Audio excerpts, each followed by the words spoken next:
আরে এই পানি তো অনেক মজা, এখন থেকে এই পানি খাবো। আবে রুক যা শালা, আরে ক্যাটারে। আবে শালা তুই আমার পুকুরের পানি খাইতে পারবি না। কেন খাইতে পারবো না? কারণ এই পানিতে জলপরি ও জলপরা থাকে। এই পানি যদি তুই খেয়ে ফেলস তাহলে তো আমরা মরে যাব। এই পানি খেতে পারবি না। আজকে তো আমরা মজা করে গোসল করবো। আরে এটা কি? আরে এই পুকুরের পানি এত কম হয়ে গেল কিভাবে? কারণ তোমাদের পুকুরের পানি ওই দানবটা খেয়ে ফেলে, মাছও খেয়ে ফেলে। কি? এখনই দেখাচ্ছি ওই দানবকে মজা।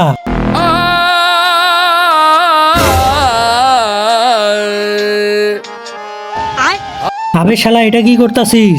আজকে দেখবো কে কে শয়তানকে হারিয়ে আল্লাহকে জিতিয়ে দেয়। যারা আল্লাহকে ভালোবাসো তারা লাইক সাবস্ক্রাইব করে দাও। আর যদি শয়তানকে ভালোবাসো তাহলে লাইক সাবস্ক্রাইব করার দরকার নেই, আর কমেন্টে আল্লাহ লিখে দাও।